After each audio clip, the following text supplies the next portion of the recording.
Good evening friends. Today I will discuss about another important schemes in connection to the agriculture and agribusiness, that is Prime Minister Annadata Sanrakshan Yojana. This scheme has came in the year of 2018. Before discussion about the scheme, we all know that the importance of minimum support price.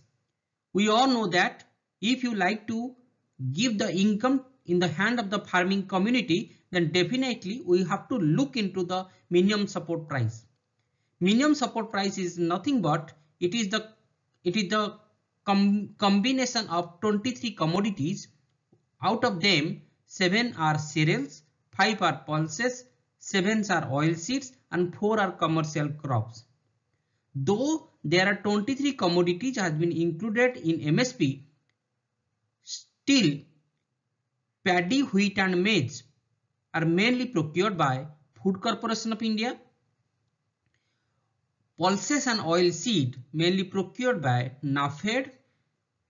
Cotton has been procured by Cotton Corporation of India. Raw jute has been procured by Jute Corporation of India.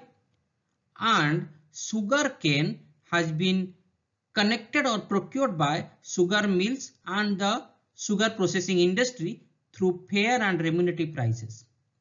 It means those sugar cane has been included among 23 commodities, but its price has been decided by the mills and the sugar processing industries or the processing industries. It means out of 23 commodities, if you like to give the money in the hand of the farming community, we have to think that how FCI, NAFED, CCI, Jute Corporation of India, JCI and FRP has doing work in the changing business ecosystem.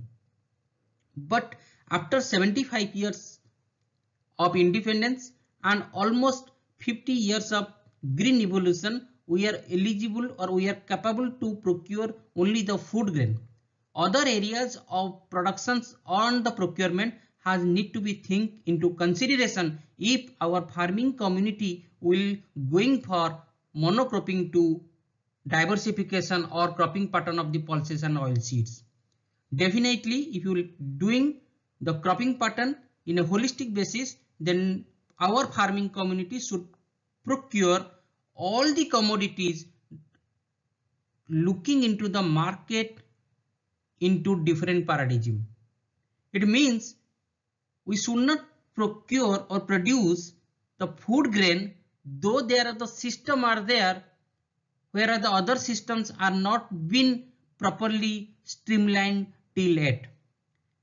So if you give the income in the hand of the farming community, then we have to think little bit more towards minimum support price. But unfortunately, according to the 2013 NSSO data, only 6% of the commodity has been traded by APMC, Mandi system or agency of the government of India. And rest commodity has been traded by other agencies, other players, but not been procured or connected with the MSP. Then if you give the money in the hand of the farming community and only 6% of the commodity or majorly produced by the large farmers, then what should be the fate of the other farmers or other members who are producing the other commodity in the line of agricultural development or in the line of the stabilization of the minimum support price in connection with the pulses, oil seed or the commercial crop. So this Prime Minister Annadata Sanrakshan Yojana or scheme, it is an umbrella scheme where Annadata means farmer, Aya means income and Sanrakshan means protection should be taken into consideration in different innovative ways by which our concept of Prime Minister to people, or you can say that how the scheme becomes inclusive pan-India basis. Today I will discuss in this PPT in front of you. This scheme has been bifurcated into three important sub schemes, or you can say that three important schemes has been integrated. One is price support scheme, second is the price deficiency payment scheme, and third is private procurement and stockist schemes has been intermingled with Prime Minister Annadata Sanrakshan Yojana. You all know that when the farmers take the product to the mandi systems, only 6% of the commodity has been procured and rest has been traded in the private players.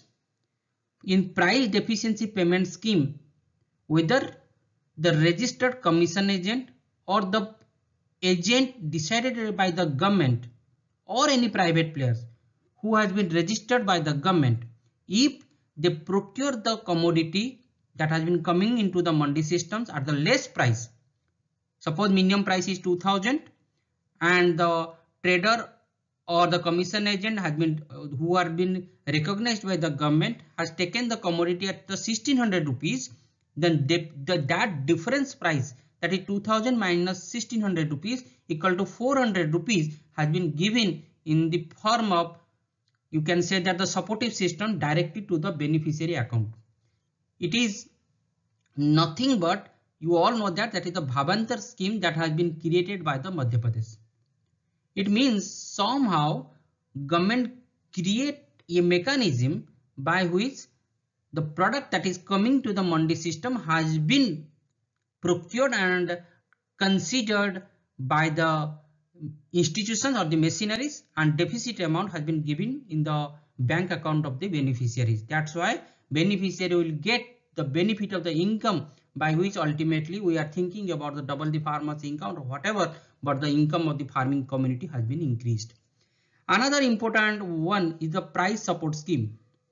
In the price support scheme, pulses, oilseed and copra, these three categories of the product has been taken into consideration. And another important thing is that through price support schemes, FCI and NAFED both will come together to procure the food, to procure the oilseed, pulses and the copra in India or the pan-India basis according to their nearby institutions. It means FCI, previously known for the food grain procurement, now bring its hand with the NAFED to procure pulses, oilseeds and copra in the market institutions. Then another important thing is the private procurement and stockist scheme. It means government also give the signal to the private players to come to the APMC or the mandi institutions and procure the oil seeds. It has not been included in the pan-India basis, but where there is a chances of production of the oil seeds are quite higher, these schemes has been established. But one consideration is that out of the two scheme, price support scheme and private procurement and stockist scheme, because both the cases you have to include the oil seed, a beneficiary should take the advantage of only one scheme. It is mutually exclusive one. It means if you take the benefit of the price support scheme, then definitely you have not take the benefit of the private procurement and stockist scheme. Question arises, why private players will come to your mandi system to procure oil seeds?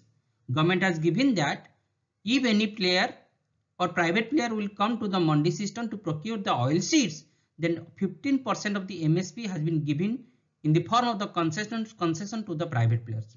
Second, private players directly take or directly procure the commodity from the farmers itself, by which ultimately they have been taken their commodity to their processing industry. They will not depend on other warehousing and the cold storage systems of the government machineries. Ultimately, it's a win-win situation. Private players take the benefit of the raw materials, quality raw materials, and take the benefit of the 15% of the MSP into their for their services. The question arises, if all things are good, you have MSP, you have price deficiency payment scheme, you have the price support scheme, you have the private procurement and stockist scheme, then what are the challenges?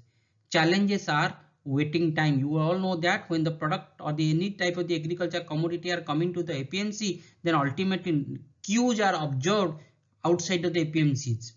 delay in procurement, infrastructure issues, small farmers have small lot.